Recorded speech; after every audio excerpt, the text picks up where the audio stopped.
Good morning, everybody. How is everyone? Friday again. How do we get here? Goodness. Well, it's cold. It's October. It's grey and it's wet and it's not really very nice. I'm feeling a bit low today and tired. I had the most spectacular day yesterday with the wonderful Catherine Morgan, and we mapped out my new course and worked out exactly what I've got to do, which is amazing. But today I am feeling a little bit low and a little bit. I think partly it's because that damn empty nest syndrome, because I took my daughter to uni last week and I'm missing her a lot. But also I think it's just this weather, and the summer's gone and we haven't really had a summer. I mean, I know we had with weather, but I haven't had a summer. I haven't had any time off, and I need some time off. But hey, good morning, Kate. How are you?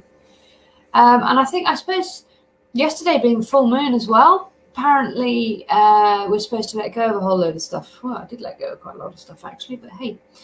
Anyhow, so what we're talking about today is the 9 or the best pieces of advice you have ever been given in your business. Now, I've been asking this question for a while in my group, in both my groups actually, and I have got some answers for you, but I would love to hear from you. Kate, what's your best piece of business advice that you've ever been given? Because sometimes when we're starting out a business, we're given advice by people left, right and centre. Friends, family, other people who run businesses, all sorts of people who are very, very well-meaning but don't necessarily always quite know what they're talking about maybe, and maybe we don't want to take advice from them sometimes. But I have been asking a few people, and also I've got various people to ask other people as well, people that they know, like people like Martha Lane Fox, the founder of Last Minute. Now, her best piece of advice is, I have written all these down actually. Let's hear Kate's first. Okay, you've got 2, Kate. Make time to work on the business, not just in the business. Very, very true, and not always easy to do, as you say. Definitely hard to do. I find, working on the business, it's productive usually, and it's very, very rewarding, but it's very hard to fit in with everything else. And the other one is leaning time is cleaning time. Okay. Yeah, that's very true. So what Martha Lane Fox said was, never feel frightened to use your voice. Keep being present because it's really important, and never feel like your voice isn't worth putting out there. Now, I think that's very, very true. And sometimes, especially during COVID, actually, I think people find it quite difficult to speak up because they're sort of stuck. They're at home. They're not going out to meetings and stuff like that, so they don't speak up quite so much, I find. Now, one of the other people who we asked for advice, what their best piece of advice was Holly Tucker, the co-founder of Not on the High Street, and she said something which was, I thought it was really, really, really useful actually. She said, just keep going, look at your business like a child. Would you ever give up on it? No, you wouldn't. Are they going to scream all night, maybe for months on end? Yes, they probably are. Accept it and get on with it. And I think that is so, so key.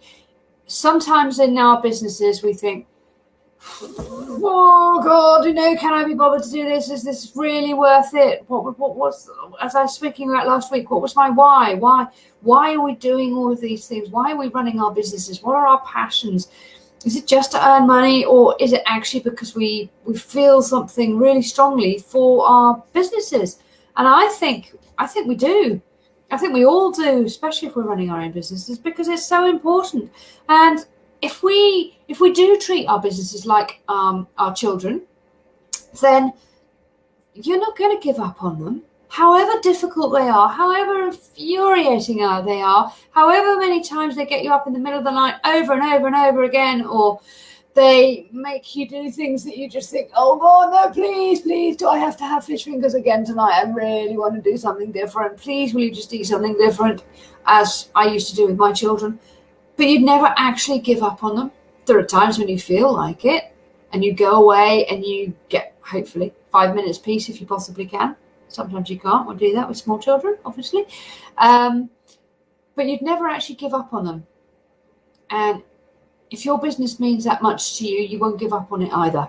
And I think that's really, really important. I also looked up some other pieces of advice that people have been given, top entrepreneurs have been given.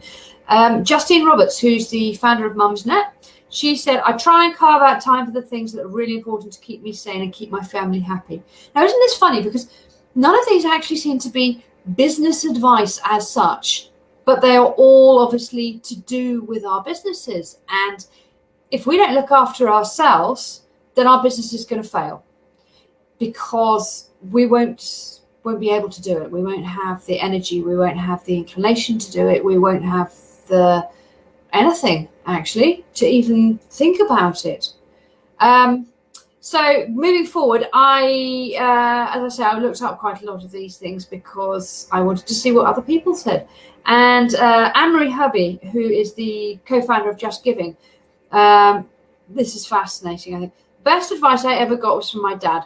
He said to always not be afraid to hang out with people who are clearly smarter than me. If you're going to go anywhere, you're going to hang out with people who are going to be scarily brighter or more polished and smarter than you. Just choose them. And I think surrounding yourself with people who inspire you is a fabulous way to really, really boost you, make you feel amazing, however you're running your business. I spent yesterday with Catherine Morgan, as I said at the beginning, who I am a member of her Inner Circle Mastermind, which is fabulous. Anybody who wants to be on it, or the Money Panel. Oh my God, the Money Circle is just amazing. Absolutely fabulous. It really is so worth the money. You get so much value from it. She gives so much. It's amazing. But I felt by the time I was driving home yesterday, and it's about an hour and a half, 2 hours back home, and I felt so inspired. I had things going through my head. I wanted to listen to an audiobook on the way back, but actually my head was just whizzing round and round and round and round and saying, I could do this and I could do that. And I was recording things in the car as I was driving. I probably shouldn't be, but I was recording things in the car on the way I was driving. Oh, I need to do this. And the first step for setting up my launch for my new course is going to be and I've got to do 5 steps, and I've got to do these emails, this nurture sequence, and all the rest of it. And I was so on fire about it that I think I burnt myself out last night, and I'm knackered today, absolutely knackered. Kate saying, I was just journaling this morning about surrounding myself with the right people. Do you know, I was too, because, vulnerability time. I'm feeling really quite lonely at the moment. My friends have all just disappeared, and it's really weird, and I don't like it one little bit. And I feel, sorry, Kate. I was with Catherine all day yesterday, having a VIP day with Catherine, which was amazing. But yeah, as I was saying, I feel totally disconnected.